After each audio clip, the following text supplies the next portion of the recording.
Om Shanti. Good morning.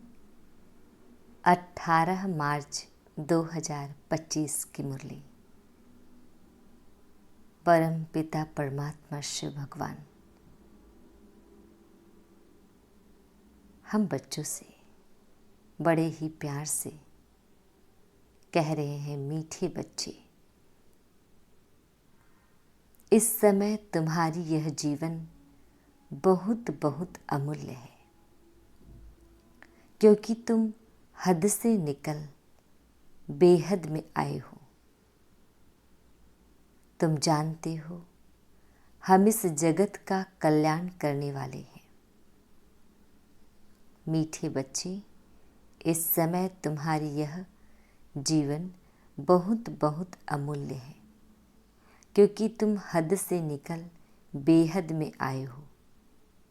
तुम जानते हो हम इस जगत का कल्याण करने वाले हैं।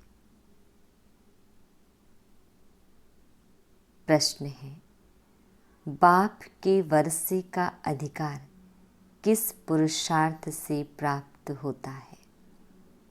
बाबा हम बच्चों से प्रश्न पूछ रहे हैं, बाप के वर्षे का अधिकार किस पुरुषार्थ से प्राप्त होता है? उत्तर है बाबा का, सदा भाई भाई की दृष्टि रहे। स्त्री पुरुष का जो भान है वह निकल जाए, तब बाप के वर्षे का पूरा अधिकार प्राप्त हो। परंतु स्त्री पुरुष का भान व यह दृष्टि निकलना बड़ा मुश्किल है। इसके लिए देही अभिमानी बनने का अभ्यास चाहिए। जब बाप के बच्चे बनेंगे तब वर्षा मिलेगा। एक बाप की याद से सतो प्रधान बनने वाले ही मुक्ति, जीवन मुक्ति का वर्षा पाते हैं। गीत। आखिर वह दिन आया आज। ओम शांति। डिटेल। बच्चे यह जानते हैं, ओम माना अहम आत्मा मम शरीर। अभी तुम इस ड्रामा को, सृष्टि चक्र को और इस सृष्टि चक्र के जानने वाले बाप को जान गए हो, क्योंकि चक्र को जानने वाले को रचता ही कहेंगे। रचता और रचना को और कोई भी नहीं जानते हैं। भल पढ़े लिखे बड़े बड़े विद्वान पंडित आदि हैं, उन्हें अपना घमंड तो रहता है ना, परंतु उनको यह पता नहीं है। कहते भी हैं ज्ञान, भक्ति और वैराग्य। अब यह तीन चीजें हो जाती हैं, इनका भी अर्थ नहीं समझते। सन्यासियों को वैराग्य आता है घर से। उन्हों को भी ऊंच और नीच की ईर्ष्या रहती है। यह ऊंच कुल का है, यह मध्यम कुल का है, इस पर उन्हों का बहुत चलता है। कुंभ के मेले में भी उन्हों का बहुत झगड़ा हो पड़ता है कि पहले किसकी सवारी चले।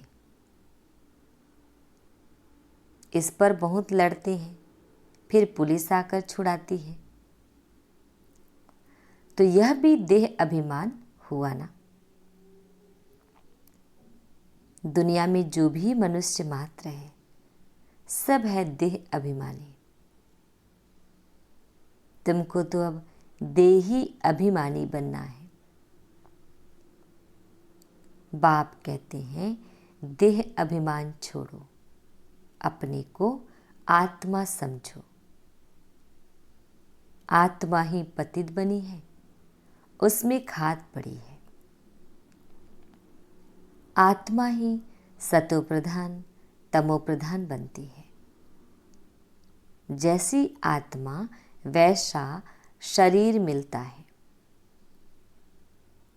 श्री कृष्ण की आत्मा सुंदर है तो शरीर भी बहुत सुंदर होता है। उनके शरीर में बहुत कशिश होती है। पवित्र आत्मा ही कशिश करती है। लक्ष्मी नारायण की इतनी महिमा नहीं है जैसे श्री कृष्ण की है, क्योंकि श्री कृष्ण तो पवित्र छोटा बच्चा है। यहाँ भी कहते हैं छोटा बच्चा और महात्मा एक समान है। महात्माएं तो फिर भी जीवन का अनुभव कर फिर विकारों को छोड़ते हैं। घृणा आती है। बच्चा तो है ही पवित्र, उनको ऊंच महात्मा समझते हैं। तो बाप ने समझाया है, यह निवृत्ति मार्ग वाले सन्यासी भी कुछ थमाते हैं। जैसे मकान आधा पुराना होता है तो फिर मरम्मत की जाती है। सन्यासी भी मरम्मत करते हैं।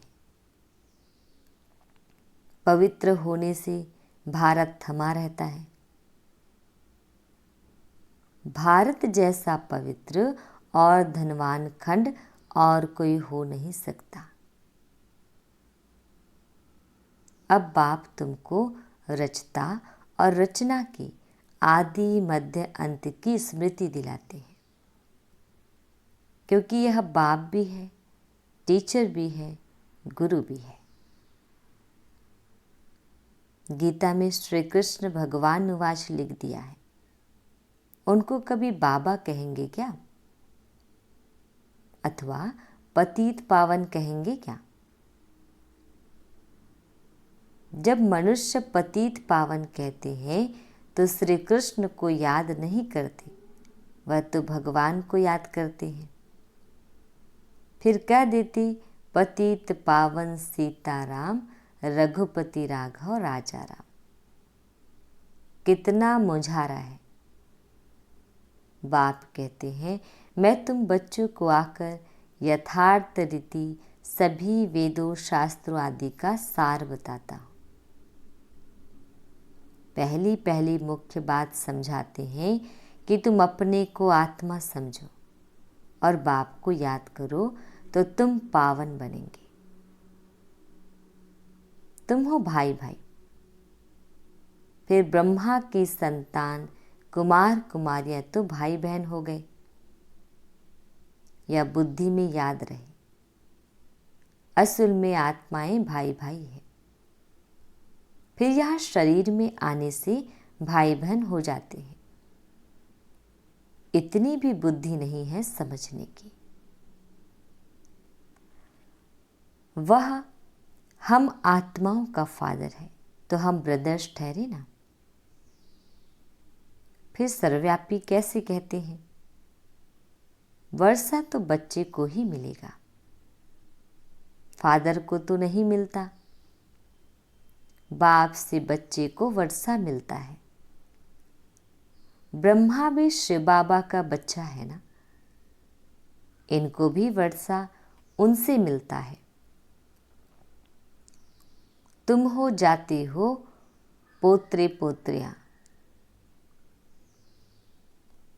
तुमको भी हक है। तो आत्मा के रूप में सब बच्चे हो, फिर शरीर में आते हो तो भाई बहन कहते हो, और कोई नाता नहीं।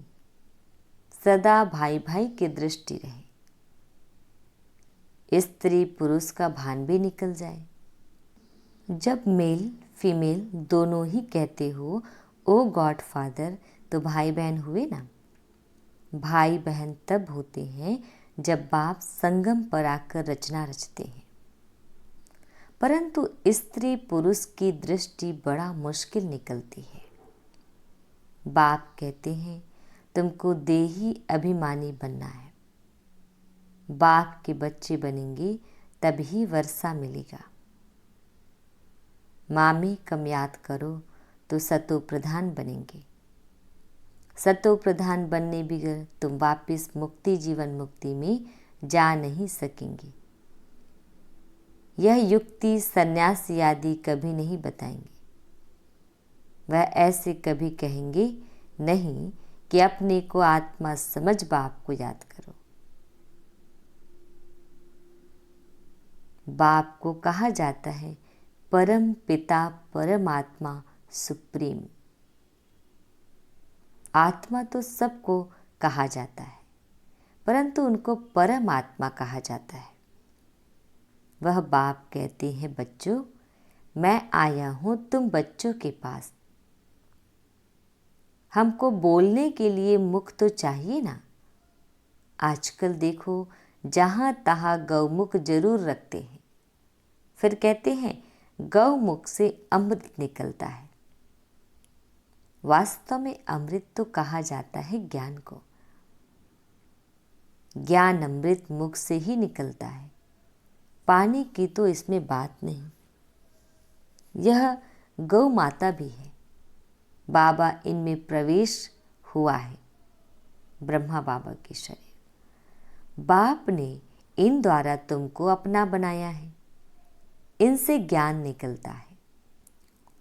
उन्होंने तो पत्थर का बनाकर उसमें मुख बना दिया है, जहां से पानी निकलता है। वह तो भक्ति की रस्म हो गई ना। यथार्थ बातें तुम जानते हो। भीष्म पितामह आदि को तुम कुमारियों ने बाण लगाए हैं। इस कहानी के लिंक को मैं डिस्क्रिप्शन में डाल दूंगी, चाहे तो आप इसे सुन सकते हैं। तुम तो ब्रह्मा कुमार कुमारियां हो, तो कुमारी किसकी होगी ना। अधर कुमारी और कुमारी दोनों के मंदिर हैं। प्रैक्टिकल में तुम्हारा यादगार मंदिर है ना। अब बाप बैठ समझाते हैं, तुम जबकि ब्रह्मा कुमार कुमारियां हो तो क्रिमिनल असॉल्ट हो ना सके, नहीं तो बहुत कड़ी सजा हो जाए। देह अभिमान में आने से यह भूल जाता है कि हम भाई बहन हैं। यह भी बीके हैं, हम भी बीके हैं, तो विकार की दृष्टि जा न सके।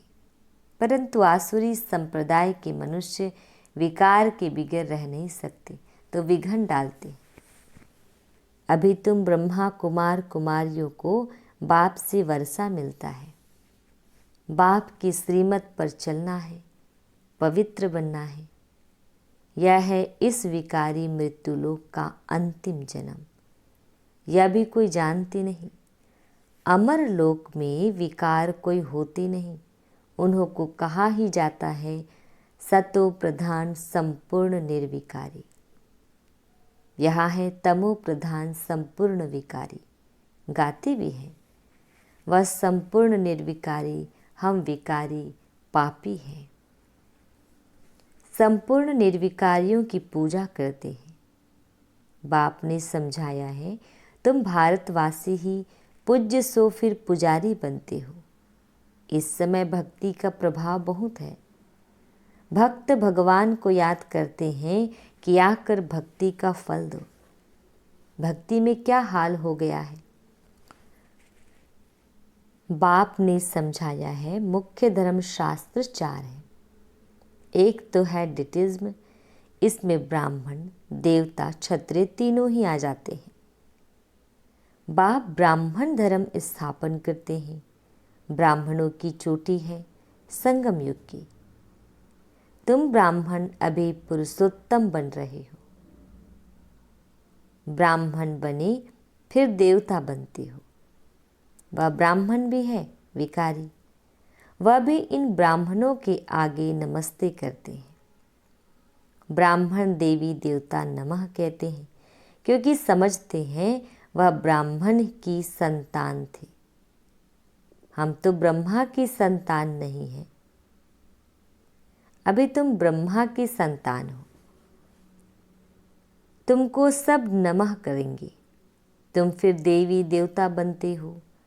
अभी तुम ब्रह्मा कुमार कुमारियां बने हो, फिर बनेंगी देवी कुमार कुमारियां। इस समय तुम्हारी यह जीवन बहुत बहुत अमूल्य है, क्योंकि तुम जगत की माताएं गाई हुई हो। तुम हद से निकल बेहद में आए हो।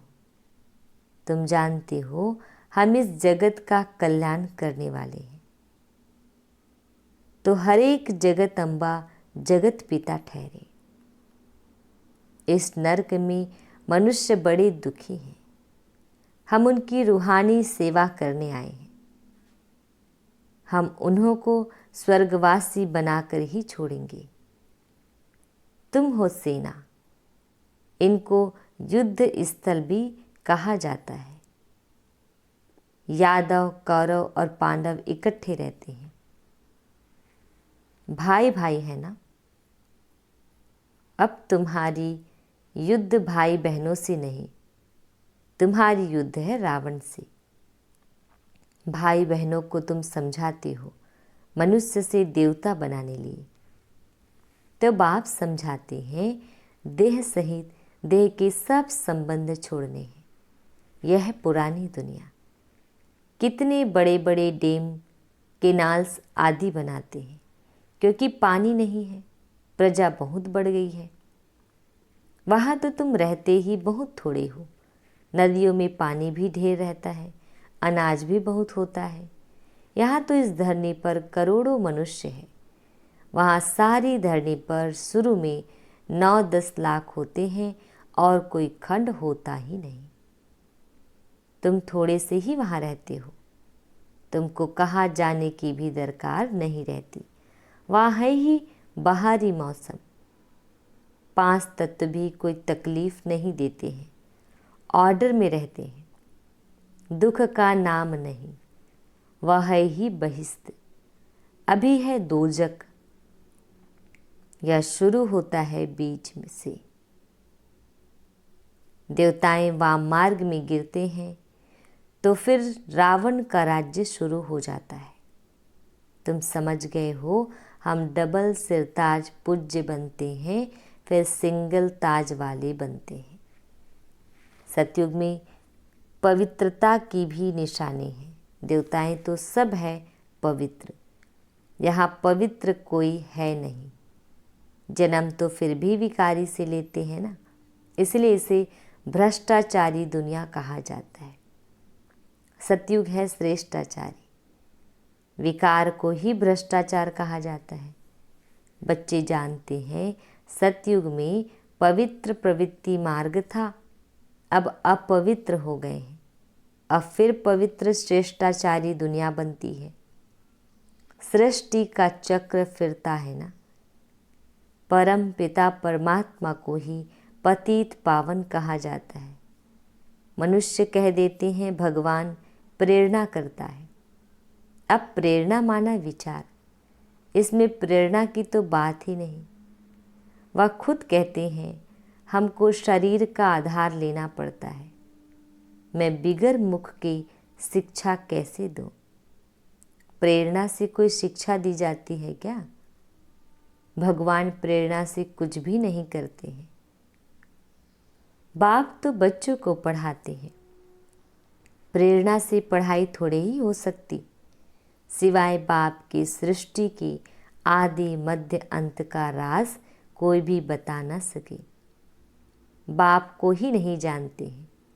कोई कहते लिंग है, कोई कहते अखंड ज्योति है, कोई कहते ब्रह्म ही ईश्वर है। तत्व ज्ञानी ब्रह्म ज्ञानी भी है ना। शास्त्रों में दिखा दिया है 84 लाख योनियां। अब अगर 84 लाख जन्म होते तो कल्प बहुत बड़ा चाहिए, कोई हिसाब ही निकाल ना सके। वह तो सतयुग को ही लाखों वर्ष कह देते हैं। बाप कहते हैं सारा सृष्टि चक्र ही 5000 वर्ष का है। 84 लाख जन्मों के लिए तो टाइम भी इतना चाहिए ना। यह शास्त्र सब है भक्ति मार्ग के। बाप कहते हैं मैं आकर तुमको इन सब शास्त्रों का सार समझाता हूँ। यह सब भक्ति मार्ग की सामग्री है। इनसे कोई भी मेरे को प्राप्त नहीं करती। मैं जब आता हूँ तभी सबको ले जाता हूँ। मुझे बुलाते ही हैं हे पतित पावन आओ, पावन बनाकर हमको पावन दुनिया में ले चलो। फिर ढूंढने के लिए धक्के क्यों खाती हो? कितना दूर दूर पहाड़ों आदि पर जाते हैं। आजकल तो कितने मंदिर खाली पड़े हैं, कोई जाता नहीं है। अभी तुम बच्चे ऊंचते ऊंच बाप की बायोग्राफी को भी जान गए हो। बाप बच्चों को सब कुछ देकर फिर 60 वर्ष बाद वानप्रस्थ में बैठ जाते हैं। यह रस्म भी अब की है, त्योहार भी सब इस समय के हैं। तुम जानते हो अभी हम संगम पर खड़े हैं, रात के बाद फिर दिन होगा। अब तो घोर अंधियारा है। गाते भी हैं, ज्ञान सूर्य प्रगटा, अज्ञान अंधेर विनाश। तुम बाप को और रचना के आदि मध्य अंत को अब जानते हो। जैसे बाप नॉलेजफुल है, तुम भी मास्टर नॉलेजफुल हो गए। तुम बच्चों को बाप से वर्षा मिलता है, बेहद के सुख का। लौकिक बाप से तो हद का वर्षा मिलता है, जिससे अल्पकाल का सुख मिलता है। जिनको सन्यासी काग विष्टा समान सुख कह देते हैं, वह फिर यहाँ आकर सुख के लिए पुरुषार्थ कर रहे हैं। वह है ही हठ योगी, तुम हो राज योगी। तुम्हारा योग है बाप के साथ, उन्हों का है तत्व के साथ। यह भी ड्रामा बना हुआ है। अच्छा, मीठे प्यारे बाबा हम बच्चों को विश कर रहे हैं। मीठे मीठे शिकिल दे बच्चों प्रति माता पिता बाप दादा का याद प्यार और गुड मॉर्निंग। रूहानी बाप की रूहानी बच्चों को नमस्ते। हम रूहानी बच्चों की रूहानी माता पिता बाप दादाजी को याद प्यार गुड मॉर्निंग और नमस्ते। शुक्रिया मीठे प्यारे बाबा, आपका लाख लाख शुक्रिया। धारणा के लिए मुख्य सार। फर्स्ट पॉइंट है, पावन बनने के लिए हम आत्मा भाई भाई हैं, फिर ब्रह्मा बाप की संतान भाई बहन हैं। यह दृष्टि पक्की करनी है। आत्मा और शरीर दोनों को ही पावन सत्व प्रधान बनाना है। देह अभिमान छोड़ देना है। सेकंड पॉइंट, मास्टर नॉलेजफुल बन सभी को रचता और रचना का ज्ञान सुनाकर घोर अंधियारे से निकालना है। नरकवासी मनुष्यों की रूहानी सेवा कर स्वर्गवासी बनाना है। वरदान, मास्टर ज्ञान सागर बन ज्ञान की गहराई में जाने वाली अनुभव रूपी रत्नों से संपन्न भव। मास्टर ज्ञान सागर बन ज्ञान की गहराई में जाने वाले अनुभव रूपी रत्नों से संपन्न भव। डिटेल, जो बच्चे ज्ञान की गहराई में जाते हैं वे अनुभव रूपी रत्नों से संपन्न बनते हैं। एक है ज्ञान सुनना और सुनाना, दूसरा है अनुभवी मूर्त बनना। अनुभवी सदा अविनाशी और निर्विघ्न रहते हैं, उन्हें कोई भी हिला नहीं सकता। अनुभवी के आगे माया की कोई भी कोशिश सफल नहीं होती। अनुभवी कभी धोखा नहीं खा सकते। इसलिए अनुभवों को बढ़ाते हुए हर गुण के अनुभवी मूर्त बनो। मनन शक्ति द्वारा शुद्ध संकल्पों का स्टॉक जमा करो। स्लोगन, फरिश्ता वह है जो देह के सूक्ष्म अभिमान के संबंध से भी न्यारा है। फरिश्ता वह है जो देह के सूक्ष्म अभिमान के संबंध से भी न्यारा है। अव्यक्त इशारे, सत्यता और सभ्यता रूपी कल्चर को अपनाओ। डिटेल, संपूर्ण सत्यता भी पवित्रता के आधार पर होती है। पवित्रता नहीं तो सदा सत्यता रह नहीं सकती है। सिर्फ काम विकार अपवित्रता नहीं है, लेकिन उसके और भी साथी है। तो महान पवित्र अर्थात अपवित्रता का नाम निशान ना हो, तब परमात्म प्रत्यक्षता के निमित्त बन सकेंगे।